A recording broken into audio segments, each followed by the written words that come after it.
Le cancer, première cause de mortalité dans les pays occidentaux. Cependant, est-ce qu'il faut vivre dans la crainte du cancer? Quels ont été les progrès? Eh bien, on voit ça tout de suite avec nos invités.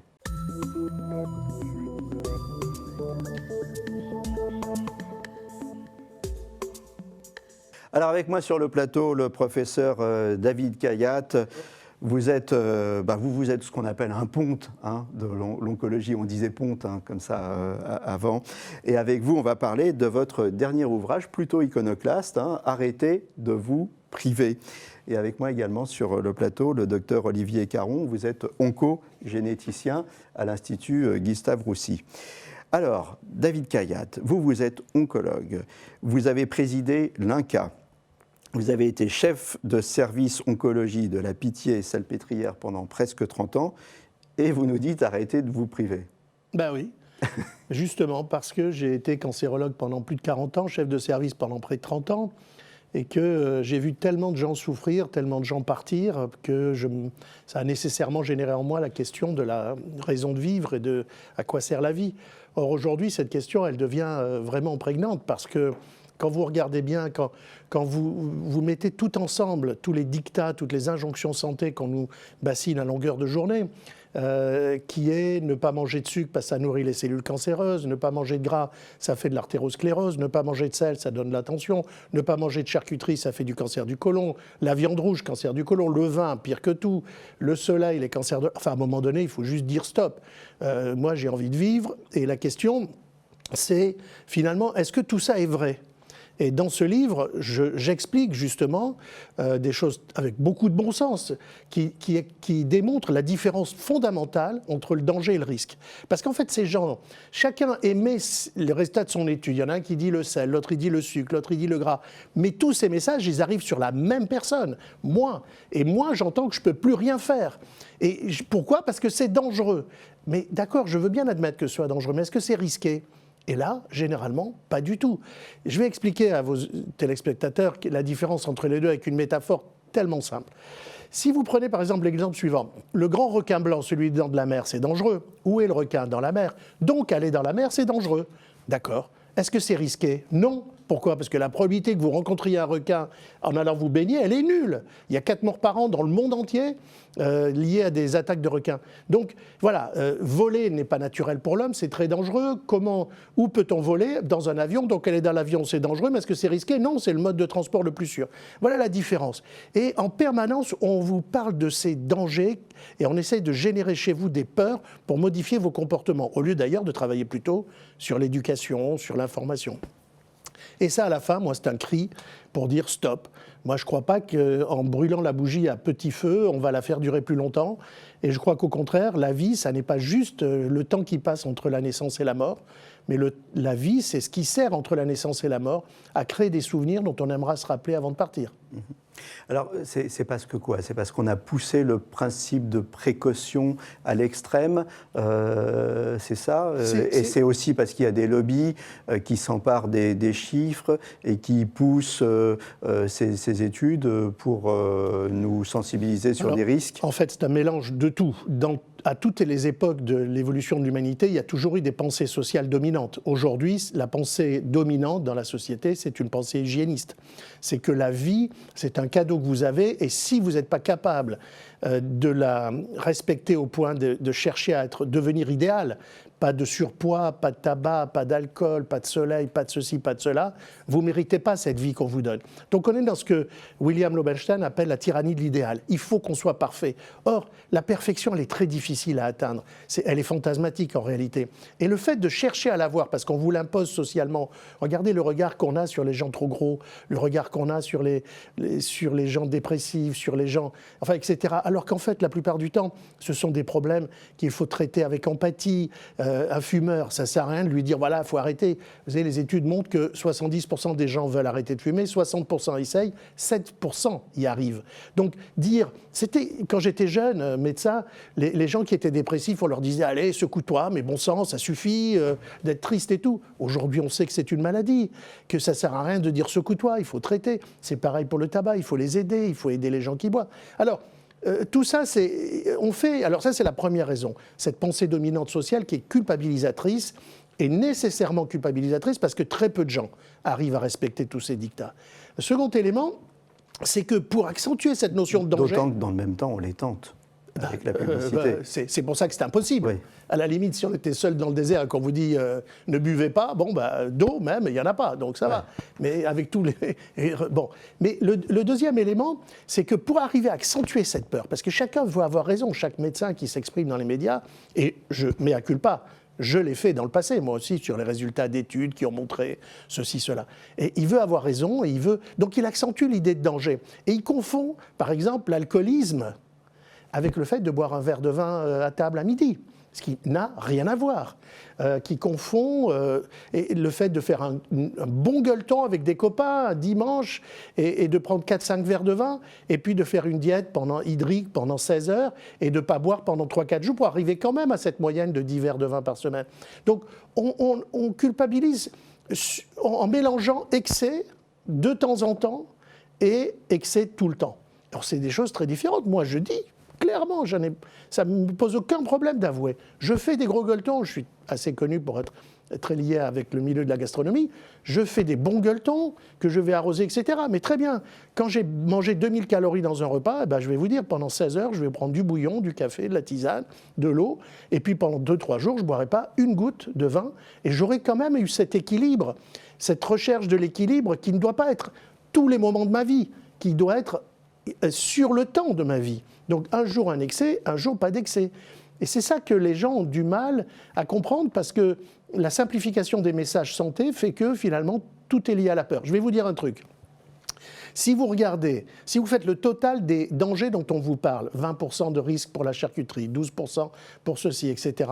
On arrive à 300%. Au moment où vous vous réveillez le matin, vous devriez déjà être mort. Vous avez dépassé largement 100%. Alors justement, on va s'arrêter là-dessus parce que c'est important, cette notion de pourcentage. Hein. Quand on dit, par exemple, vous avez X% de chance d'avoir un cancer de, je sais pas quoi, du côlon, et par contre, si vous mangez tel type, si vous avez tel type d'alimentation, si vous buvez, vous allez augmenter votre chance d'avoir un cancer du côlon de X%.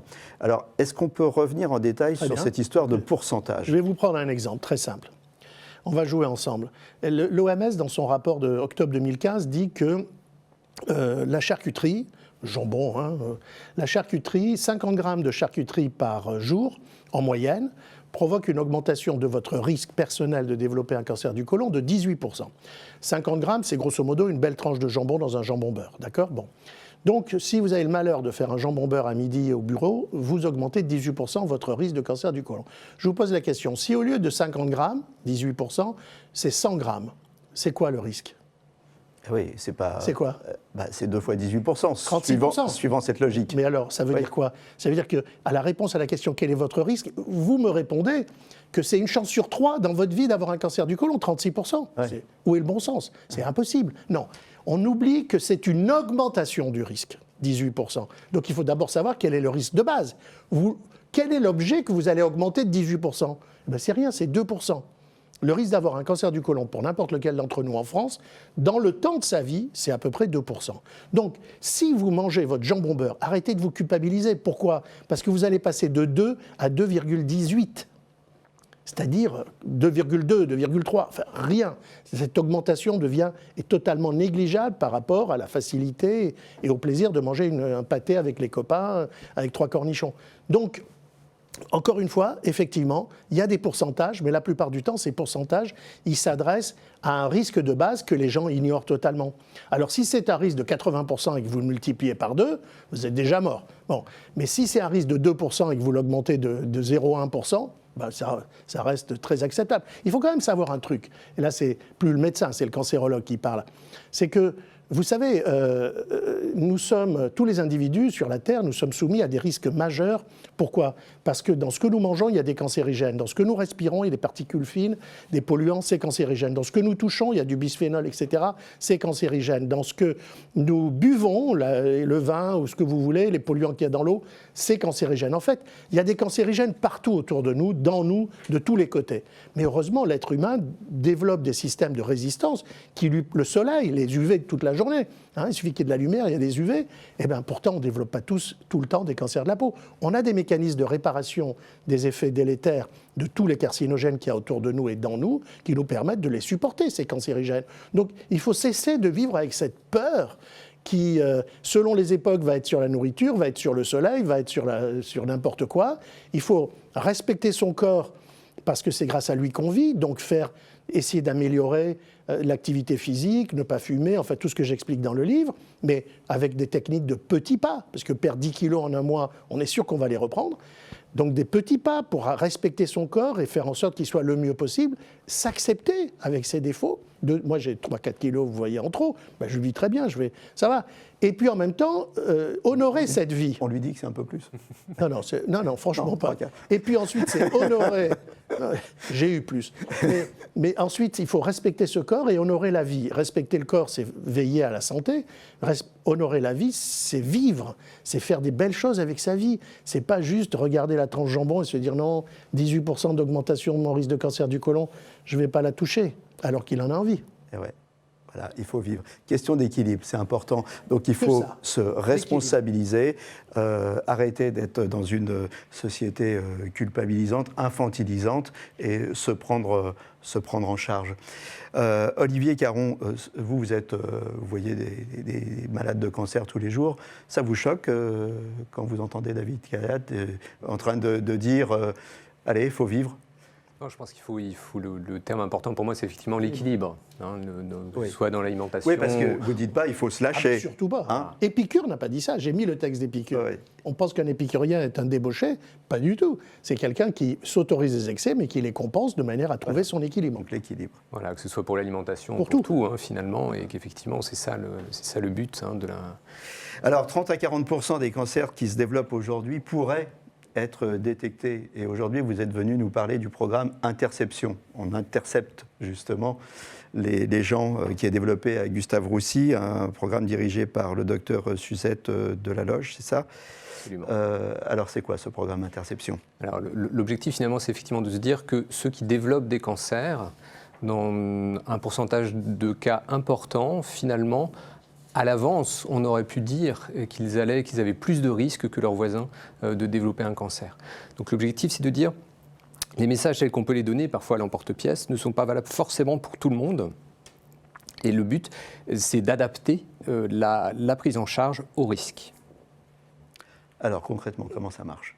Alors concrètement, on va faire jouer tous les partenaires. Les premiers partenaires sont ceux qui connaissent les patients, c'est-à-dire les médecins traitants, entre autres, ou d'autres spécialistes, auxquels nous allons donner les moyens d'évaluer les risques individuels de chacun de leurs patients, basés sur, alors au départ, le tabagisme, l'alimentation, des risques familiaux, hein. Avoir des antécédents familiaux, ça va augmenter. Ces risques, vous les avez bâtis en fait avec une équipe très pluridisciplinaire, hein. Oui, vous êtes absolument. Mis avec des généticiens, des oncologues. C'est multi-organes voilà. et multidisciplines, effectivement, hein, et ça s'appuie sur des outils qui existent déjà, mais que nous avons regroupés finalement pour ne pas sectoriser les choses et gérer les risques les uns après les autres, mais finalement de dire telle personne que j'ai en face de moi, que dois-je faire avec elle? Donc le but, c'est de dire au médecin de ville, hein, qui a les gens en première ligne en face de lui donner des outils pour l'aider à identifier les personnes à risque, c'est ça? Et oui, ensuite à les orienter? C'est la première étape. La première étape, c'est identifier la personne comme étant un risque augmenté de cancer. Pas forcément pour dire qu'elle va systématiquement faire un cancer, c'est quasiment jamais le cas. Mais pour dire que pour cette personne-là... Faites attention, hein, parce que vous avez entendu la différence justement, entre danger et risque. Hein. Absolument. Et toujours là, ils vous regardent. Absolument. Et donc, à ces personnes-là, de pouvoir leur proposer donc, la deuxième étape. Donc là, on propose d'informer le patient, de répondre à ces questions au cours d'une journée qui se passe, ou une demi-journée selon les parcours, qui se passe donc à Gustave Roussy. Donc là, c'est le médecin traitant qui dit à son patient... Et là, c'est peut-être un petit peu anxiogène. Il lui dit, bon, écoutez, vous êtes éventuellement un patient à risque, je vous propose d'aller passer une journée à Gustave Roussy. Voilà.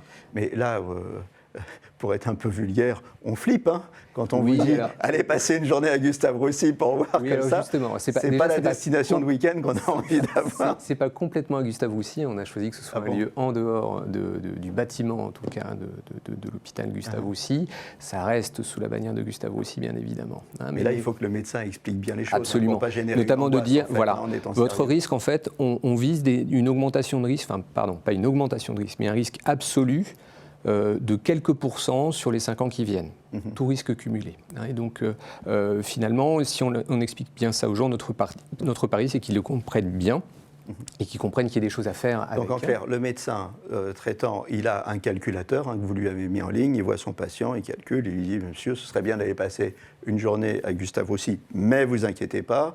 Hein » Et donc là, il arrive et il est mis dans quoi? Dans une base de données de suivi personnalisé, il passe des déjà, examens, au cours il de fait la quoi? journée, la journée se déroule avec des personnes qui ont exactement le même profil que lui. Hein. Si c'est quelqu'un qui est très fumeur, si c'est quelqu'un qui a un risque augmenté de cancer du sein parce que c'est une femme qui est porteuse d'une anomalie dans un gène, par exemple, ou qui a certaines caractéristiques génétiques ou familiales. Et la stratégie est basée sur une transmission de messages, à la fois en consultation absolument traditionnelle, mais également sous forme de groupe. On parle d'éducation thérapeutique, mais c'est un peu les mêmes recettes, mais qui sont cette fois-ci adaptées à la prévention, justement pour faire comprendre à la personne pourquoi est-ce que son risque est augmenté, pourquoi est-ce qu'on lui propose telle et telle prise en charge. Et notre pari, c'est de dire plus la personne comprendra, plus elle appliquera les conseils qu'on lui donnera. Plus elle renoncera à son jambon beurre. Alors non, justement, plus on expliquera qu'elle peut manger un jambon beurre, bien pas sûr, jambon beurre tous les jours. mais pas toutes les heures, en tout cas. Alors, il y a un truc aussi, c'est que vous vous engagez derrière à une prise en charge très rapide Oui. hein, en cas de suspicion ou d'évolution. La troisième étape, en fait, c'est à la fin de cette journée, on établit ce qu'on appelle un plan de surveillance et le patient fait, ou la personne qui vient nous voir, fait sa surveillance ou les actions en ville avec son médecin traitant. Et on prend des nouvelles année après année, hein, ou en tout cas de manière régulière, voir que tout se passe bien. Éventuellement, on peut modifier le plan de surveillance. Aujourd'hui, c'est vrai que nos examens de dépistage ont leurs limites. Hein, c'est surtout basé sur l'imagerie, parfois un petit peu sur la biologie. On estime que dans les années qui viennent, nous aurons de multiples moyens de détecter précocement des cancers. Dès que ce sera disponible, eh bien, à ce moment-là, on le mettra, on pourra prévenir nos patients et l'implémenter dans les parcours des différentes personnes. Ça s'adresse à qui? Aux gens qui ont des prédispositions Alors, héréditaires, des gens qui ont déjà fait un cancer, des gens qui ont été exposés à des substances. Principalement, ça s'adresse. Principalement, ça s'adresse à des personnes qui n'ont jamais eu de cancer, mais qui sont dans une situation de risque augmenté. Hein. Donc, on a imaginé ça, on appelle ça des parcours. Hein. Donc, par exemple, on a un parcours risque de cancer du sein, dans lequel on a des sous-parcours avec des personnes donc, avec une prédisposition au cancer du sein, ou alors qui n'ont pas de cancer, mais qui ont des lésions, qui ont des images dans le sein ou des cellules dans le sein qui sont le signe d'une augmentation de risque sur les 10 ans qui viennent, donc on va les surveiller plus particulièrement. Et puis d'autres qui, parce qu'elles ont une histoire familiale, extrêmement marquée, on va pouvoir leur calculer un risque de cancer et ça va déboucher sur une prise en charge particulière. On a la même chose pour le cancer du côlon, on a également une exposition, un parcours pour le tabac avec une surveillance pour le cancer du poumon. On a des parcours aussi alors, un peu plus spécifiques pour des personnes qui ont un antécédent de cancer dans leur enfance, qui finalement sont à risque de développer un autre cancer.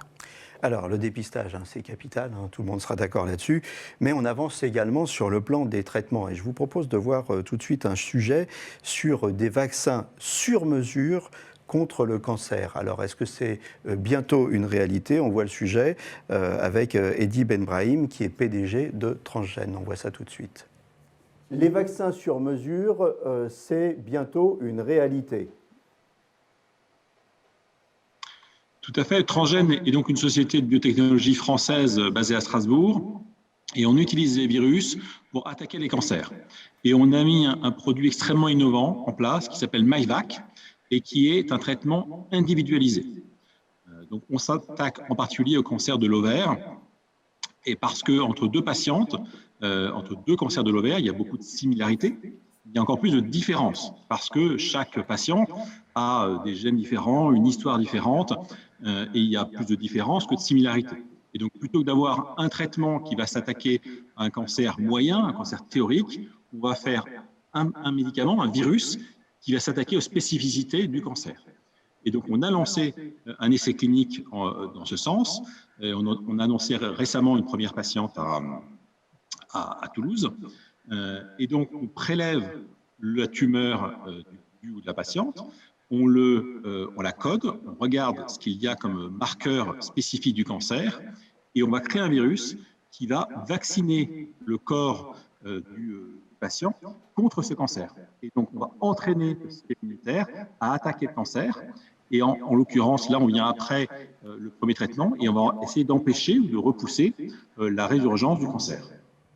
David Khayat, extraordinaire. Alors, vous, en 30 ans, 40 ans d'oncologie, vous en avez vu des progrès. Hein? Absolument. Ce que nous vivons aujourd'hui en matière de prise en charge des cancers, y compris avec ce système absolument incroyable qui est mis en place à Gustave Roussy, et l'époque où moi j'ai commencé, où la spécialité n'existait pas, c'est moi qui l'ai créé avec quelques collègues en 89, où il n'y avait pas de service d'oncologie. Donc je me souviens, quand on faisait la visite, on avait une femme qui avait justement un cancer de l'ovaire, qui souffrait le martyre, car on ne pouvait pas prescrire la morphine à l'époque, où j'étais jeune, et elle était dans une maternité, donc toutes les autres femmes avaient des bébés, et elle allait mourir. Bon, tout a changé, à la fois sur l'image, sur la prise en charge, c'est-à-dire le respect de l'humanité qui est en face de nous. On ne traite plus une maladie, mais un individu malade, et puis sur les traitements. Alors là, c'est passionnant, mais encore une fois, moi, dans ma vie de professionnelle du cancer, j'ai trop vu des scoops annoncés, alors que là, c'est un essai, et il y a une patiente. Donc avant que ce soit vraiment un traitement confirmé, il y a encore du temps et de l'eau qui va s'écouler sous les ponts. Donc donner des fausses... j'ai jamais beaucoup aimé faire de faux espoirs à tous ceux qui aujourd'hui vont entendre ce message alors qu'elles ont un cancer de l'ovaire et vont débarquer dans nos services en disant « je veux ça ». Bon, mais ceci dit, il faut laisser de l'espoir. Donc c'est bien de temps en temps aussi de... Alors, moi, je crois que ce dont on parle ici, c'est que dans le temps de ma vie, on a découvert les gènes qui augmentaient de façon extrêmement forte le risque de développer tel ou tel cancer, dans le sein, dans le côlon, dans le mélanome. Très bien. Les gens qui sont porteurs de cette anomalie, d'ailleurs généralement transmises de façon héréditaire, ont une probabilité majeure, 80% par exemple, de développer tel ou tel cancer. Mais à côté de ça, on voit bien qu'il y a des gènes dits de susceptibilité. Alors eux, c'est différent parce qu'ils vont vous aider ils vont provoquer l'apparition d'un cancer que, généralement, si vous avez le facteur cancérigène ou le mauvais comportement qui va avec. Par exemple, il y a 80% des cancers du poumon viennent chez les fumeurs, mais seuls 8% des fumeurs vont développer un cancer du poumon. Si on pouvait les identifier, ces 8%, avant qu'ils fument, on ferait vraiment un travail de prévention, de dépistage sur eux. Donc je pense que là, on a l'immunothérapie qui est sortie il y a 5-6 ans, on a ces thérapeutiques et notamment les vaccins ARN qui vont commencer à sortir dans le traitement du cancer. Et je pense que la référence dont M. Benbrahim parle, c'est probablement une technique qui se rapproche de celle-là.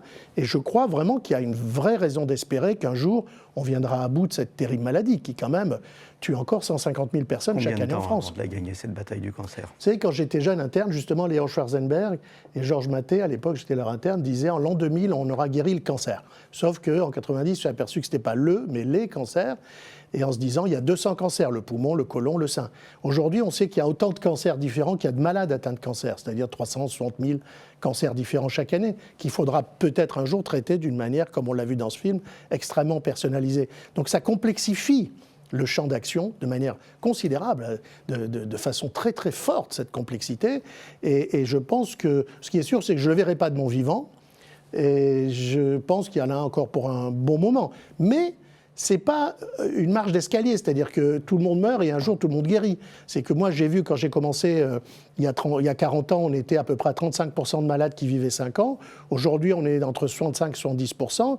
Et même les 35-40% qui ne guérissent pas, eh bien, beaucoup d'entre eux vivent 10-12 ans avec des cancers devenus maladies chroniques. Donc on a amélioré de façon spectaculaire et on améliore chaque jour. Donc chaque matin, il faut qu'un malade qui se sait malade de cette maladie garde l'espoir qu'un jour, on va trouver quelque chose qui changera son destin. Ce cancer, vous l'avez côtoyé toute votre vie? Toute ma vie, oui. Il vous fait peur? Terriblement.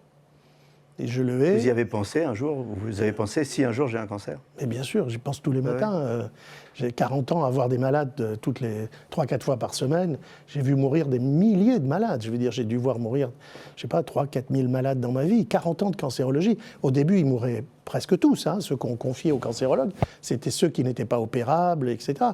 Non, j'ai peur du cancer, j'ai peur pour ma femme, pour mes enfants, pour mes amis. Et puis, avec l'âge qui avance, je les vois tomber. Mes amis, mes parents, la maladie n'épargne pas ceux qu'on aime.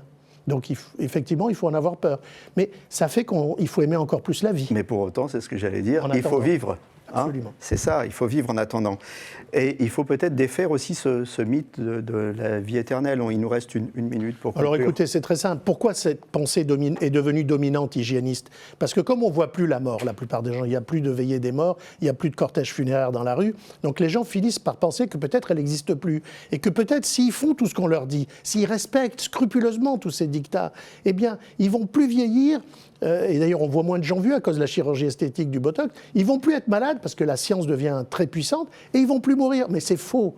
On va tous vieillir, on va tous être malades et on va tous mourir. Et alors, en attendant, il faut juste vivre avec un équilibre, bien évidemment. Jamais, il y a un jour sur un plateau, quelqu'un m'a dit « Ouais, mais vous voulez les produits ?» Mais pas du tout. Je veux un équilibre dans le temps. Et je pense que c'est la meilleure façon de respecter la vie et respecter son corps que de chercher cet équilibre.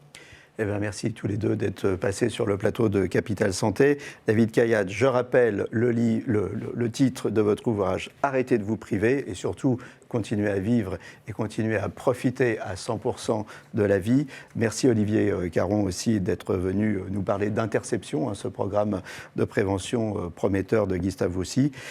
La convergence des connaissances, l'oncologie, la génétique, l'imagerie, le big data va donner un coup de booster à la recherche, ça c'est sûr, et déboucher sur des nouveaux traitements. C'est du moins ce qu'on nous souhaite à tous. En attendant, écoutez, ce que je vous souhaite, c'est portez-vous bien en attendant un prochain numéro de Capital Santé. À bientôt.